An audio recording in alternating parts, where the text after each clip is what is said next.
Whoever would like to go first? I'll start. Please. Okay, please. Okay, I'll tell you a little bit about myself.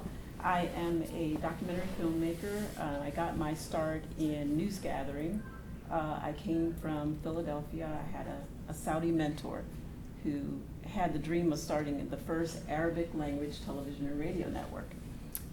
He asked me to join his team as an administrator. I don't speak Arabic. I'm not Arab. And so it was quite an interesting experience for me in that I learned very quickly the power of empathy in working in an environment that was filled with people from different regions of the Middle East and North Africa. Having empathy for the Syrians, having empathy for those from Lebanon, from those from Iraq, from different spaces. We have reporters from all over, and each one of them with their own perspective on what empathy meant to them and how it was difficult, and I had to learn how to navigate the waters because I learned that quite a few of them weren't quite sure how to empathize with one another, meaning that maybe some of the Syrians didn't necessarily empathize with those who were from Iraq or those who were from Saudi Arabia.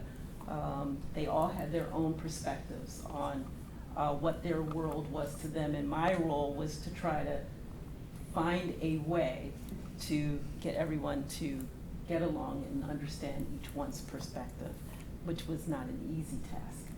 Being a woman, being an African American woman, and also being someone who did not speak the language, but could understand where each one of them was coming from, because each one of them would take me aside and say, well, listen, here's what's going on with me, and they don't understand, but I need you to understand. And so my role was then explaining to each one of them, this is their perspective, this is what they're going through, so maybe you need to open yourself up to a little bit more of listening, opening your ears a bit more, not just listen to them, but actually hear them. And so I think that for me was a very, an experience that I learned quite a deal from. And what drew me to this particular summit and to is the fact that you guys have opened me to the many faces of empathy. There are many ways to learn about it. I learned so much from your presentation, actually everyone, even with the animals. My project with the grizzly bear. Honestly, it really opened my eyes and helped me to see things a bit differently than what I was seeing before I walked in this room. So I appreciate that. And that's a little bit about me. Thank you, Cheryl. Thank you. Well, good afternoon, everyone. When you're in a situation like this, it's hard to know where to begin, right? So I'll just start from the very, very beginning. I was born in D.C. I was born in D.C. My parents came to the mainland of the United States from the beautiful island of Puerto Rico. They raised my sister and I in Silver Spring, Maryland. And what I always describe my experience in a nutshell, especially as a black Puerto Rican, as a man of African descent coming from an island that is not necessarily seen as African descendant, is that my four walls of my home was Puerto Rico. But when I left that threshold, it was Chocolate City, right? And it was Chocolate City in a very monolithic way, right?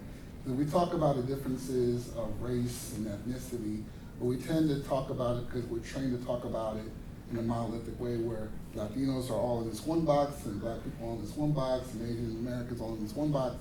And that's how we're trained. And I think that is something that I am thinking very hard with my work to disrupt in every way that we can. We have to think about each other as nuanced, complex, intersectional human beings.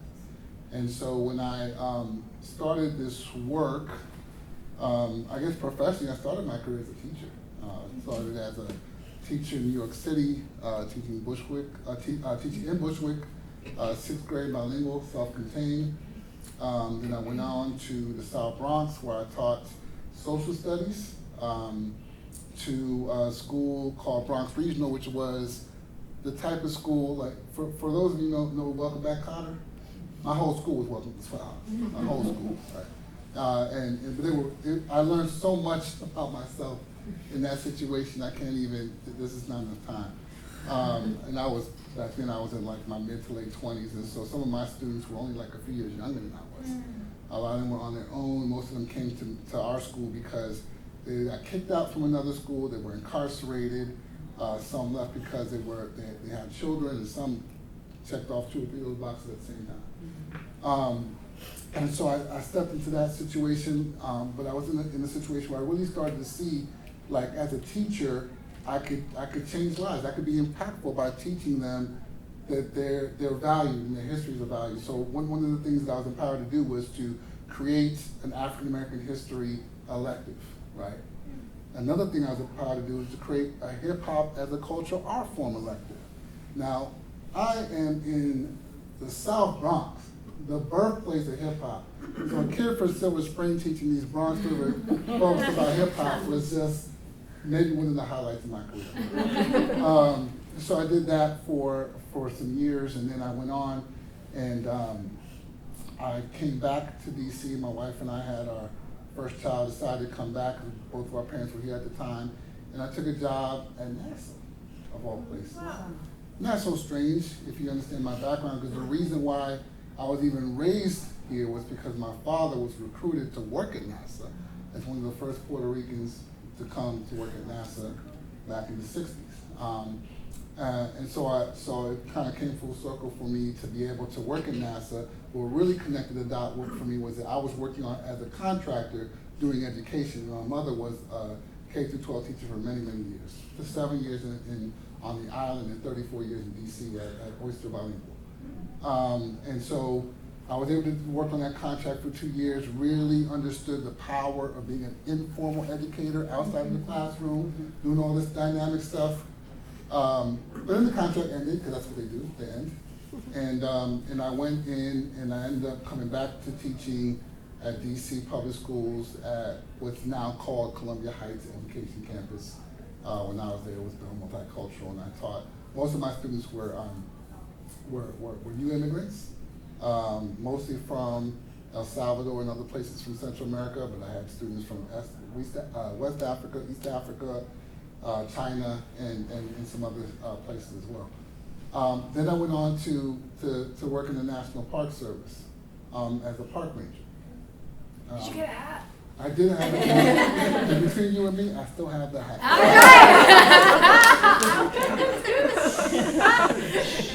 Erase that part. So I was able to work at the Mary McLeod Bethune Council House, National Historic Site, as a park ranger. Then they brought me into the headquarters of National Capital Parks Easton and Anacostia, where I then took over the youth programs, and I started doing stuff around environmental justice, and then diversity and inclusion, and then I joined the multiplicity, diversity, inclusion things. I don't even want to start listing them because there's too many. And then I went into, I decided to cast my lot to go to the Smithsonian, because when I was at the Park Service, one of the cool things I got to do was I worked on the detail on this office called the Office of the National Museum of the American Latino. So that was a commission that was established under President Bush and sort of brought to life in the first years of President Obama, where they had 23 appointed commissioners, and they established an office ran by park rangers for 2 years to support the work of creating this report that ended up recommending that we have a National Museum of American Latino, which we now do have, right? Many years later. And then I went on to work at the Smithsonian, and I worked in diversity and inclusion, and but mostly I worked as a program manager for interns and fellows, and a multiplicity of things, working with the Museums and Race and Mass Action and Museum Hugh, and then I had the nerve to start a PhD program. What I was thinking. And then Did you finish the program? No. That's the big question. Would you put that out there? You're gonna get a question. Yeah. Thank you for the question. And so did all of that stuff, and Got to work on a lot of great things and went on to work in parks and planning and had oversight over about 13 historic sites in Prince George's County, Maryland, and really leaned in on community engagement and inclusive interpretation. And one of the things I'll share for me as a highlight was the ability to be able to cast a wider net in hiring and retain folks. So when I walked in, I had 7 direct reports. Only one of those 7 people were a person of color. And I think I only had one person that was younger than me. When I left, I had 9 direct reports, and 6 out of those 9 were people of color. And that wasn't by accident, right? That wasn't by accident. And so those are the things that I feel like when you are going through your career, you have to leave building blocks for foundations for somebody to pick up and do the rest. I'm not the type of person that I see in my career where I'm gonna be working 10, 15 years at any one place, as I kind of maybe have demonstrated, because I've already named about 4 or 5 different jobs. But I think that the responsible thing to do is to do things that are structural, things that can be sustaining in itself. And as I mature as a leader, I'm able to do that better and better every time. And so, most recently I took on the job as the Senior Vice President of Historic Sites at the National Trust, where I help run and oversee 28 trust sites across the country. And I just started that job in July. And I do a lot of volunteer work, like I'm the president of the Association of African American Museums, and I'm the executive counsel for the Association of the Study for African American Life and History. And I've done a lot of different pro bono work in public history on Blackness in Puerto Rico. So I go to the island every so often to do that. So. It's amazing. And Wow. how would you describe empathy? The This is a good question. 450th This is a good question description. at the Empathy Symposium. So I think the first time I really took it to heart and tried to make application was when I wrote a chapter in a book called The Inclusive Museum Leader. And it was really, and my chapter was about how do you lead during COVID-19, right? So the intersections of COVID and racial injustice. And so I really, when I was preparing to write that paper, all of a sudden I found myself like reading all of your work, right?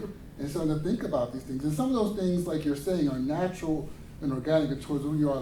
Like thinking about empathy as a discipline is almost disheartening. Like you're saying, like it's trans-discipline. It embeds everything. And so I started to write about that. And what it really started to lean in on was the idea that we need leaders that are humble. They're not afraid to be wrong, that are able to co-create and lift up the voices of their staff and their colleagues without being threatened, and to be active listeners, and to be able to be patient and long-suffering, that we can move at the speed of trust and we'll be just fine. Totally agree with that, especially the active listener piece. Yes, I would That- love to hear that your is thoughts of about the- that. That is of the utmost importance, I think, being an active listener in my role as a director. And my role is to tell your stories, and to create this comfortable and safe environment in which for you to do that. And part of doing that is being a good listener, not just sitting there with your list of questions and asking that question and then you answer it and I just go straight to my next question. It's actually engaging with what you're saying back to me. And that's all part of being an active listener and creating an atmosphere of empathy so that you do feel that I'm actually hearing what you're saying, I'm feeling what you're saying, and my movement as far as that interview goes relates to that, if that makes sense. Absolutely, Yeah. absolutely. And I'd like to open up to everyone really, but I know that, for example, Nathan's work is. I have an important question before I forget. Sure. What do you serve at those dinners? Ah. My cameraman wanted to know. Well, I will say, one of the early dinners, I tried to make all red and blue foods, which was very hard, especially the blue ones. But now we do family style, so that you have to like pass it around. Oh, okay, Yeah. okay. Yeah. Thank you. Yes. And that's actually a good segue. I wanted to ask Nathan actually, because his work is about understanding the cultural nuances of empathy. I mean, in each of our contexts, we may be focusing on a certain empathy from our worldview, right? Where we are at, where we are located, what is happening around us or to us. But in different cultures, different places around the world, how does listening work, for example? What does listening look like? I mean, earlier today we heard about Nitin from India, right? He was listening to the forest, and he had really steps and tools for us to listen. And actually, I think his solution was not to talk, and be mindful and be intentional. Would you like to share a few words about that? Okay. So, so just for everybody's benefit, my name's Nathan Wiltshire. I am actually undertaking PhD, and yes, I share your sentiment. I'm currently spending a year at Yale, and I'm based at Australian National University. But before that, I've spent a bit more than a decade more as a practitioner, focused on empathy, and over time I've kind of come to this focus of how do we understand empathy as a more diverse construct, something that, and I'll share more about this tomorrow in my talk, so hopefully I'll see you tomorrow. But yeah, I mean, it's true. My work focuses very much on how do we cross cultural barriers, and I work in particularly very separate or very I would say a vast gap between cultures. And so I think there's a lot there that we need to better understand, and how do we actually bridge those gaps? Because sometimes we approach empathy as a one-size-fits-all kind of concept, and perhaps we're maybe missing something there. I don't have the answers, but I think the more that we understand other cultures, and the more that we take those into consideration, I think we're in a better place. I've been thinking, for example, empathy is a recent word, really, in early 1900s, right? And then it got translated into other cultures or languages through books. In Turkish, for example, I'm pretty sure no one ever uses the Turkish equivalent of empathy because it's not a part of everyday language. It was just like invented to translate a specific notion. And there are some cultures that I'm interested in, spiritual traditions, how they see oneness, love, empathy. For example, in Sufi tradition, there's no word for empathy. I mean, there's many other things, but it is not specified as that. It is sometimes, for example, seeing eye to eye, görüşmek, which is eye, and it could be with a cup of, the cup itself, with its lid and everything. You could have a moment like I did with the sea urchin. or with a human being, it's like a sort of respectful acknowledgement of the other and having this sort of dialogue, but it doesn't have to be with words. And it's a moment of presence almost. And recently I was in San Diego. I'm collaborating with the Museum of Us, and they had this field trip to Kumeyaay peoples of the land, the indigenous people, and they did not have a word for nature. He's like, why would you, it's not something different than me, why would I name it? and they did not have a word for art. Right? I mean, it is so, and then I think the language also frames how we look at the world, Yes. right? And vice versa. Mm-hmm. I mean, there was this documentary film I think right before the millennium. I think it was called The Millennium, maybe. But it said, most indigenous communities, they don't have a word for art because art is life. I mean, they don't distinguish life from art. And they really do not have this idea of possessing art and putting them and keeping it, it's life. They, they decorate themselves, there are rituals, and So how we define art, how we define museums, how we define, what we own, I'm sorry. Like, those are all things that are affecting, I think, even our descriptions of empathy. It seems like one of the things when you were talking about the definitions this morning in your presentation that struck me is, of course, is the oneness, the interconnectedness, which I like to talk about a lot in my work and support of the work that we do with the Trust and other organizations that I work with. But I also am struck by like the application of what that means in this outsider-insider binary that we all exist in, right? And empathy in the face of trauma. And what does that take? Some people, for me, maybe my personal answer would be, my relationship with God gets me through it, right? Some people have different relationships and different ways of dealing with that. But I think when we talk about interconnectedness, we're also talking about proximity, right? And I think one of the people that I enjoy listening to a lot who talks about proximity very well is Brian Stevenson. I mean, he talks about proximity in a way that just moves me. I mean, he can say the exact same thing, but every time I hear it, it just hits me different, and it just motivates me more. And just thinking about your work and providing those spaces of proximity for people who don't usually get that, I think that's everything. And I look forward to doing and recreating scenarios like that in our historic sites and the museums, because one of the things that I did is I wrote an article in the museum magazine that AM puts out. I guess this is back in 2017 when Elizabeth Merritt took over her whole article and made every article futurist. And so we were supposed to write with a futurist lens, and everything was as if it was 2040.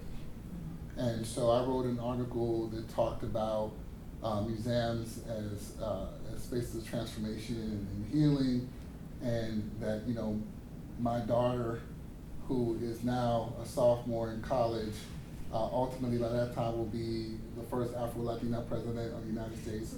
Those are really her words, not mine. Because she's a political science major.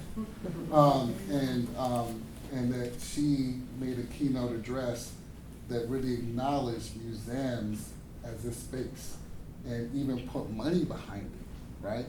And then by this point that we had some type of technology, I think I called it TAWIMS, which means, something about walking in my shoes. They walk in my shoes, right? So the virtual reality and the 2040 level of virtual reality would allow us to experience what it would be like in different intersectional identities.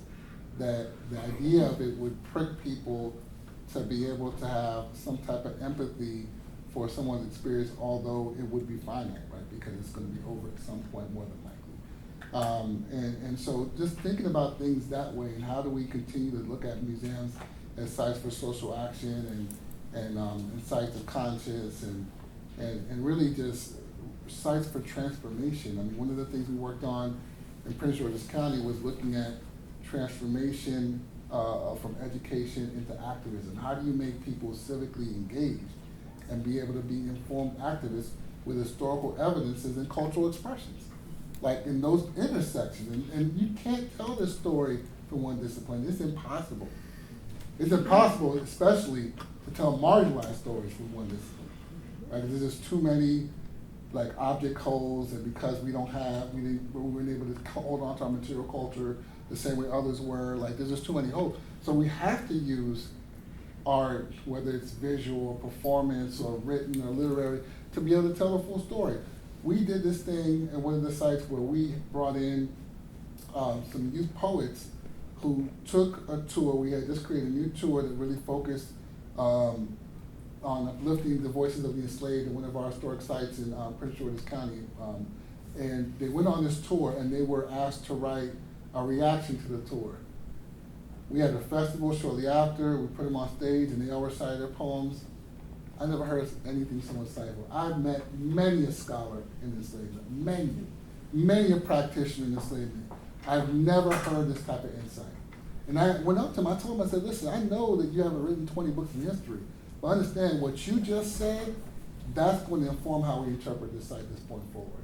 And I think that's the type of things that we have to really grapple with and get into and use and utilize in our interpretation of these sites in order to really make it useful and valuable for the community.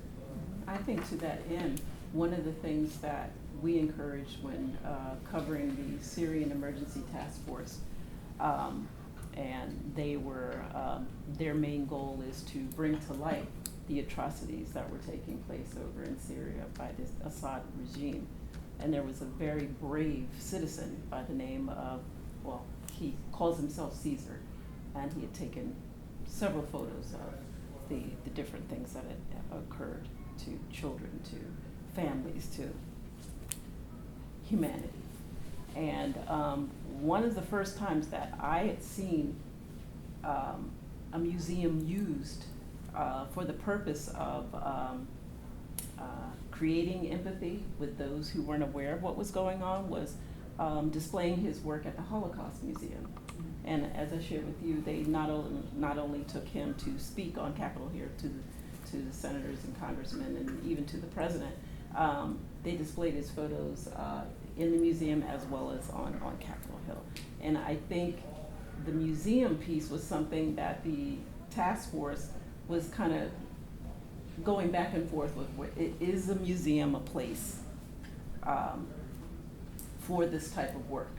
And I'm very pleased with their decision to use a museum for that purpose, and seeing that now that it's become a trend more than an isolated incident, it fills my heart, because I think it does the job, and it brings topics and subjects and things that you wouldn't normally see or normally feel to everyday citizens, and I think it's important. I was gonna say, and I completely agree with what you said. And what I heard today is also this element of, what happens afterwards, right? Whatever, is it changing behavior? Is it changing attitudes? Or is it turning into action? Right, what's the call to action? Yeah, what would it take? I think, at least in our gathering, I think we can agree that we know that empathy is important, and we know, it can, we have so we are curious about empathy in, more than one ways. But what is missing is, in our world, is that, humanity has been taking it for granted, as if, oxygen, we are doing the same thing to the oxygen too, right? We are polluting the air and the ocean and everything, really killing the one planet that we have. So we humans tend to do that.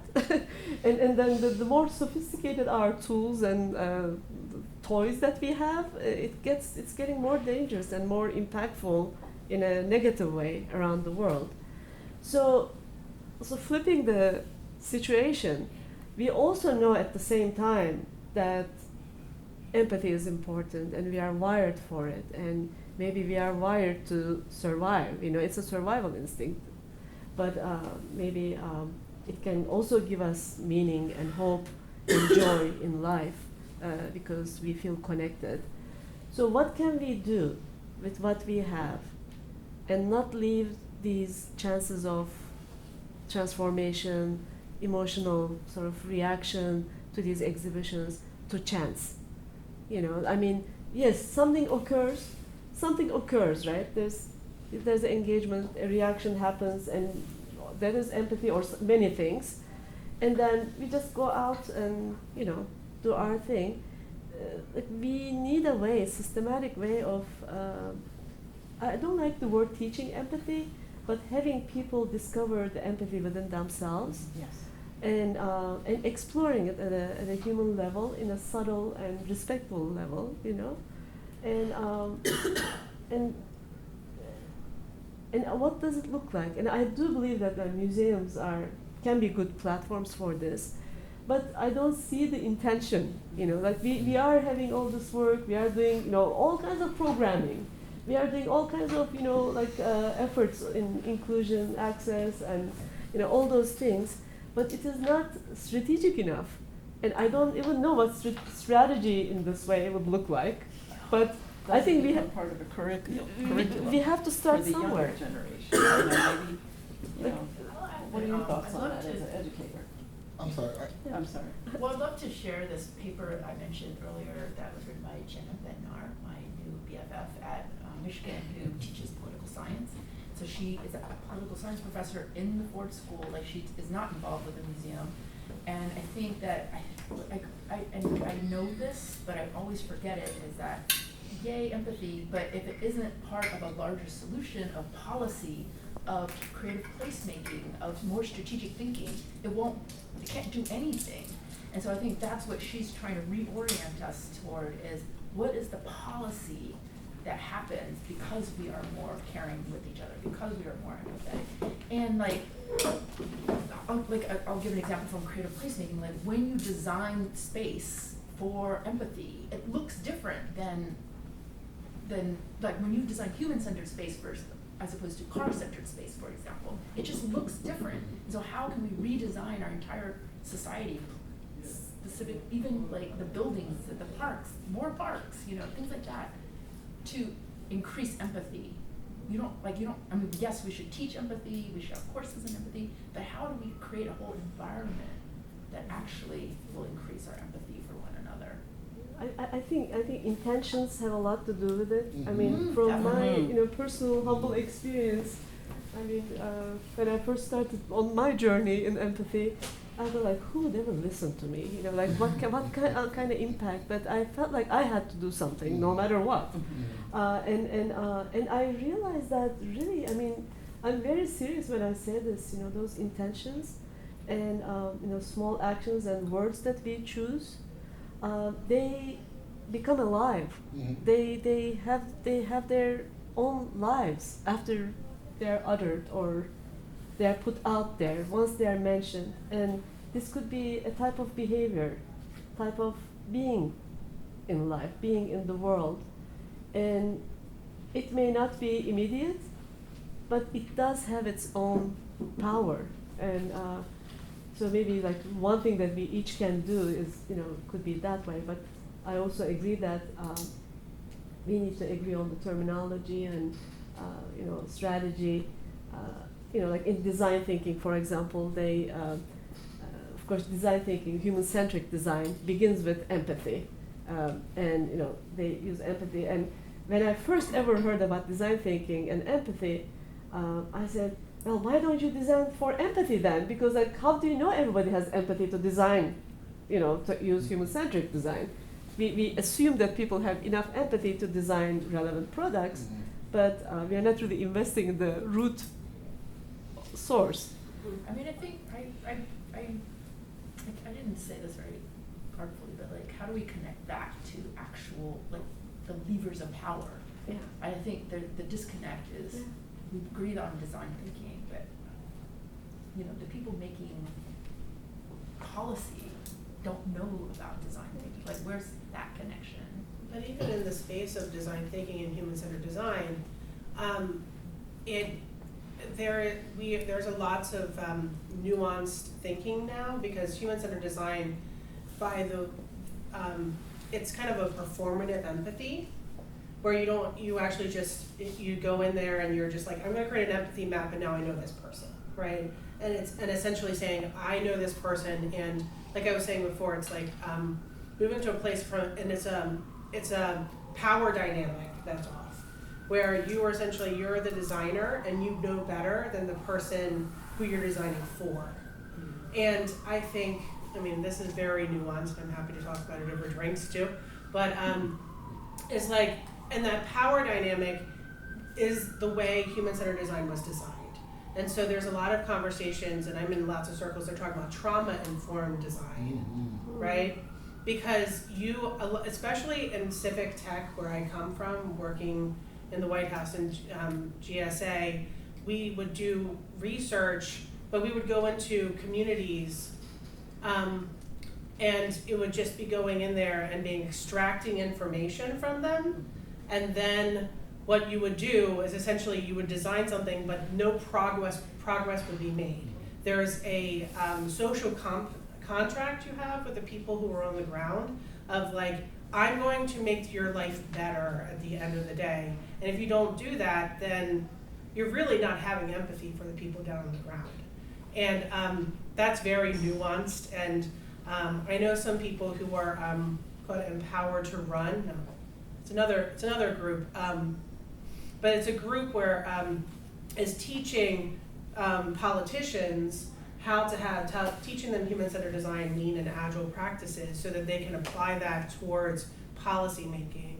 And so there's niches of people who are trying to do it, but it's like, and even in the federal government, it's really hard to be taking on. They've been having it since 2012, a whole program where it's like human-centered design, and it's still not taking hold because of, people resistant to change. So it's a kind of a bleak picture, but also there's lots of conversations to be had about that. So. And I want to say about another perspective. So my name is Yulia Kravchenko, and I'm from Ukraine. And I want to say that today's circumstances influenced on the raising of empathy in Ukrainian society. So it's extremely raised, and really very rich people so helpful for one another and making so many things. And I have a feeling that people just become more kindness, but for Ukraine. And in the same time, this heart full of empathy to your people, also in my heart there is a place for hate, for extremely hate. And it's a question to Russians, of course. And it's like also a question, and it's very difficult emotional feeling, and for many months. And all time I'm doing some self-reflection and also working with myself, and I have very different emotional condition from time to time. So, and it really changed my person. And I don't know how it will finish. And I don't know what will be later when we will have this very huge post-trauma syndrome. And so now it is like that, but who knows what will be later, because it's emotion. And we don't know if this level of empathy not like go down. So it's very it's a situation which needs research, and it's not for 1 or 10 or 100%. It's a million of people who feel that kind of feeling. So, and it's a like issue, like a question. So, what to do? What to maybe in which way it's possible to protect and help people to keep this level of empathy, which we now really get as experience. So, can I kind of build off of that? I bet it's hard to be sitting here generally reading the news. I'm from Iran, and I'm like, I go out, I read the news, I come back and like pull yourself together. So I appreciate you sharing that. I remember I was talking to my friend who is in Iran right now, and if you don't know, there's a whole revolution going on in Iran. Their government has been pretty horrible to your people too. And I remember I told her, I was like, you know what, like I'm gonna go in, this is about empathy, I'm gonna come back, I'm gonna like text you everything that I learned. Like this is the time to try to like teach and talk about empathy. And I came here and I listened and I went back and I saw this video, like the government shot someone in the head, and I just texted her and I was like, fuck empathy. Like I cannot go back and tell anyone to have empathy for any of these people. And at the same time, intellectually, I know this is the right thing to do. I know this is the right thing that we have to talk about. And at the same time, I realize empathy is a resource and a privilege to have. And there are times that you cannot have empathy, and you cannot ask someone to show empathy or be empathetic. And I just came back and I thought, maybe this is something that I'm learning now, and I have to figure out when is the time to talk about it? There are maybe times that it's not the right time to talk about empathy, because people might hear it and be like, you know what? I'm sorry, I might look at my language again, but like, fuck you, like, Yeah. if you want to talk about empathy. Absolutely. I know So, exactly what she's saying. yeah, I just think it's very context dependent, and like, She's right. it matters to talk about when to talk about empathy and how to talk about empathy and how long you can talk, like how long people are gonna be empathetic towards something or not empathetic towards something. So Mhm. when is the time when we talk about that? So I can totally relate. I was sharing with you earlier about a situation that we were covering the news, and it was Muammar Gaddafi. There was someone on the ground, a citizen on the ground, was taking footage of him being murdered. And again, I'm in a news gathering situation with reporters from the Middle East, and I'm watching him being stabbed, and life, the guy had the phone right in his face, and you're seeing life drain from him. And while everyone behind me was cheering, maybe because I was not connected directly to the situation, I was feeling empathy for him. And I was looking at everyone, tears were coming down my eyes because I'm watching someone die before my eyes with all of this cheering going on in the background. And I turn and they look at me and they're like, what are you crying for? And I'm getting cursed out for feeling what I'm feeling. But like you said, there's a time and place to talk about empathy, or to even show it, I guess. In my situation, I was confused emotionally as to how I was supposed to be feeling in the moment and how my body was reacting to what I saw. So I totally am with you and feel. appreciate you sharing that. I think it's really difficult because I think With respect, I'm so sorry, I have to be at a theater company. Thank you, Mariel. Thank you. a simplistic answer is that, just give us some time. I can just tell you that. But that's not correct either, and that's why we're dealing with this intergenerational trauma. And you have great scholars like Joyce DeGroy talking about the post-traumatic slave syndrome and things like that. Anti-blackness and racial violence is generational. That's why I talk about what we talk about when we go to our sites of enslavement, because it's connected. It's not, stop folkloricizing this racial violence and trauma.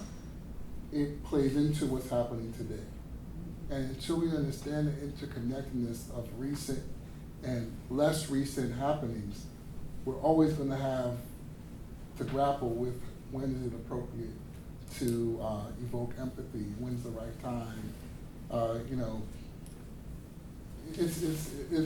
It's incredible because there's certain ways of being, right? There's what Melville Herskovich used to say was a great chain of being, which is sort of like a Western construct where there always has to be someone on top. It's completely like a pyramid. There's no room for being egalitarian. And so if there's always going to be a hegemony, there's always going to be someone in power, this is what we're going to deal with. And so until we can disrupt that whole flow of thinking and being, this situation is going to continue to come up generation after generation. And I'm hoping that the work that we do will slowly disrupt it, but I also know this work is iterative and it's a marathon. We cannot expect this stuff to happen overnight, because it didn't happen overnight. It didn't exist overnight. Yeah, one thing to add to that, just short, is Antoinette Carroll, who is from the Creative Reaction Lab, who's working on systemic racism out of St. Louis, Missouri, is activating youth to have creative reactions towards this huge topic. Talks about her work as building cathedrals. Right? As in, when you build a cathedral, it's done over centuries. It's done over lifetimes sometimes, right? Many lifetimes. And I like the way that I have a lot of emotions when I hear that word of we're building cathedrals, because we are changing things, it's ever so slightly. and then that's why we have to keep moving towards action, but that idea of building cathedrals really, I think, sums up the work of this systemic, chipping away that we do. Can you I think notice you all- that, is it possible, I mean, I struggle with being angry and outraged all the time and empathy and being empathetic. Like, we can be both. We can contain multitudes and feel the rage that fuels the fight for justice and feel empathy and compassion for our fellow man, fellow person. I don't know, I struggle with that also because I feel rage, but I also these are still the human beings. Yes. And I don't know what to do with that. I think that- Yeah, I- it's the Go ahead, no, multitudes. Like, yeah, me too, as a fellow optimist. I both these things are true, right? Like, I feel like when it comes to me and my grounding emotion, it is guided by love. And love is sort of like this weird, maybe it's kind of like God, maybe it's kind of like my cathedral. It is this space of, it is all inclusive. It's not like the pretty, beautiful, hearts and flowers. It's like the hard, it's the wretched, I just wrote down, it's never not okay. All of the experiences of humanity, from the most beautiful to the most awful, are all part of what makes us human. And I love it all. And I don't know exactly what to do. It's not like I'm saying that any of the wretchedness is okay. It's never not okay. That there's just this intensity and duality, and it all exists. And I'm a part of it for this little ride on this spinning rock in the universe. And I don't know, I ground it in love in a really big way. And it's ineffable, I can't, when we're talking about language being a barrier, when we talk about the realm of the heart, when I look at you, when I look at anyone, and we're having a connection, we're having a moment, it's so profound. Oh, I can't even express it really, but I know that I feel it. And so anyway, that's Can I challenge that a little bit? absolutely. Yeah. Oh, but Just to be mindful, because I don't know if Yeah. the staff needs to leave. I was So- I am gonna have to come to Don't the challenge test of him. my life. We're supposed to be here. I'm happy. Challenge. My husband. But we will do that. Will you be here for the across the street? I have to leave. Oh, yes. 1 minute. Okay, 1 minute, please. Oh, sorry. I had very similar feelings, and I think there were some points that really changed that, and one was the revolution in Iran, where I realized, and I saw a lot of films, and I was like, well, but we shouldn't do that to him. And then I hear back, and I see some of the films, and I'm like, no. Imagine yourself right there in the street. The police comes, takes someone's hair, drags them on the street, takes them in a corner, you hear the woman scream, they come out laughing. If I'm there, that moment, I don't think I will feel empathy, right? And that's a very visceral, no, don't look at the film. If you were there, you probably will not feel that empathy, at least not at that moment, probably not for another year, maybe in the future, you know what I mean? So Yeah. there's absolutely. and I thought about myself, I was like, no, but for everyone, I think there's a part of me that would try to understand it. And then I'm like, I don't think so. And I don't think that we should ask that of ourselves. Yeah. Right. Yeah, I Yeah. mean, evil is evil. I mean, Yes. you don't have to Yes. understand Yes. it, but it Right. just exists. Right. And with that, and John, I'm sorry, you kept the director of the museum is here. Absolutely. Do we have something? Let me